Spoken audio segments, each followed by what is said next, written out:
أعوذ بالله من الشيطان الرجيم بسم الله الرحمن الرحیم ان اللہ لا یستحیی، بے شک اللہ حیا نہیں کرتا۔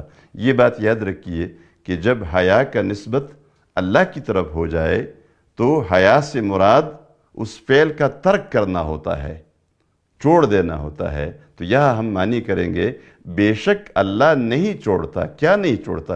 ان یضرب، بیان کرنا۔ یہ یضرب مضارع کا صیغہ ہے، اس کے ساتھ جب ان آ جائے تو معنی مصدری بن جائے گا۔ ان یضرب، بیان کرنا۔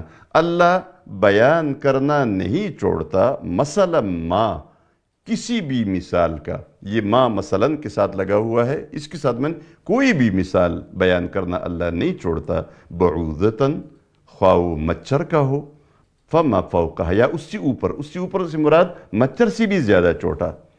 فَأَمَّا الَّذِينَ آمَنُوا، تو جو لوگ ایمان لائے ہیں، فَيَعْلَمُونَ، تو وہ اچھی طرح جانتے ہیں، أَنَّهُ الْحَقُّ، کہ یہ مثال حق ہے، من ربہم، ان کی رب کی طرف سے۔ وَأَمَّا الَّذِينَ كَفَرُوا، اور جو لوگ کافر ہیں جنہوں نے انکار کیا ہے، فَيَقُولُونَ، تو وہ کہتے ہیں، مَاذَا أَرَادَ اللَّهُ، آخر کیا چاہا ہے اللہ نے، بہذا، مسئلہ اس مثال سے، یعنی اس مثال کو لا کر اللہ کیا چاہتے ہیں۔ یضل بہ، گمراہ کرتا ہے اللہ اس کے ذریعے، کثیراً بہتوں کو، ویہدی بہ، اور ہدایت دیتا ہے اللہ اس کے ذریعے کثیراً بہتوں کو۔ وما یضل بہ، اور نہیں گمراہ کرتا اس کے ذریعے، الا الفاسقین، مگر فاسق لوگ جو اللہ کی اطاعت سے نکل چکے ہو۔ یہاں اللہ گمراہ کرتا ہے، اللہ ہدایت دیتا ہے۔ یہ اس سے مراد قرآنی مثالوں کی مثال ایسی ہے جو قرآن کے اندر اللہ نے مثالیں بیان کی ہے، جیسی کوئی مرغن غذا ہو، اچھی غذا ہو، صحت مند آدمی کھا کر وہ صحت مند مزید ہو جاتا ہے، لیکن بیمار آدمی کھا کر وہ بے ہوش ہو جاتا ہے۔ اور اللہ کی گمراہ کرنے کا اور اللہ کی ہدایت دینے کا مطلب یہ ہے کہ سب چیزیں بیان کی گئی، اللہ کی ساری ہدایت آئی، اب جس نے اس سے ہدایت نہیں لی تو ظاہر بات ہے وہ گمراہ ہو جاتا ہے، اور پھر ہدایت کے لیے کوئی دوسرا ذریعہ نہیں ہے۔ الذین، اب فاسق کون لوگ ہیں؟ یہ فاسق وہ لوگ ہیں، ینقضون عہد اللہ، جو اللہ کے وعدوں کو توڑتے ہیں، من بعد میثاقہ، اس کو مضبوط کرنے کے بعد۔ تو اللہ کے نام پر جو وعدے کیے گئے کرتے ہیں کسی کے ساتھ، اور وہ جو وعدہ ہم نے اللہ کے ساتھ الست بربکم کے ذریعے کیا تھا، ان سب کو توڑتے ہیں۔ اللہ کے ساتھ کیے ہوئے وعدے اور اللہ کے بندوں کے ساتھ اللہ کے نام پر کیے ہوئے جو وعدے ہیں۔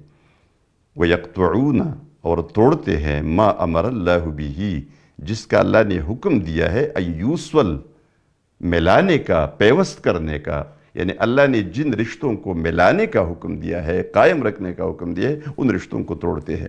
وَيُفْسِدُونَ فِي الْأَرْضِ، اور زمین میں فساد کرتے ہیں۔ أُولَئِكَ هُمُ الْخَاسِرُونَ، یہی لوگ خسارہ پانے والے ہیں۔ كَيْفَ تَكْفُرُونَ بِاللَّهِ، تم کس طرح انکار کرتے ہو اللہ کا، وَكُنْتُمْ أَمْوَاتًا، اور حال یہ ہے کہ تم مرے ہوئے تھے، یعنی تم، وہ ہمارا عدم مراد ہے کہ تم نہیں تھے۔ فَأَحْيَاكُمْ، تو اللہ نے تمہیں زندگی دی، مٹی سے تمہیں بنایا۔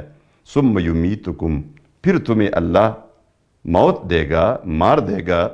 ثُمَّ يُحْيِيكُمْ، پھر تمہیں زندہ کرے گا۔ ثُمَّ إِلَيْهِ تُرْجَعُونَ، پھر تم اس کی طرف واپس لوٹ جاؤ گے۔ هُوَ الَّذِي، اللہ وہ ذات ہے، خَلَقَ لَكُمْ، جس نے تمہارے لیے پیدا کیا ہے، مَا فِي الْأَرْضِ، جو کچھ زمین میں ہے، جمیعاً، سب، یعنی زمین میں جتنا کچھ ہے وہ سب تمہارے لیے پیدا کیا ہے۔ ثم استوى الى السماء، پھر توجہ فرمائی آسمان کی طرف۔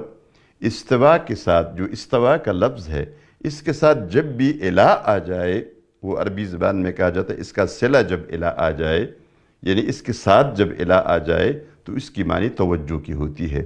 ثم استوى الى السماء، جب بھی آئے گا تو اس کی معنی پھر توجہ کی آسمان کی طرف۔ فسواہن سبع سماوات، تو برابر کیا، بنایا 7 آسمان۔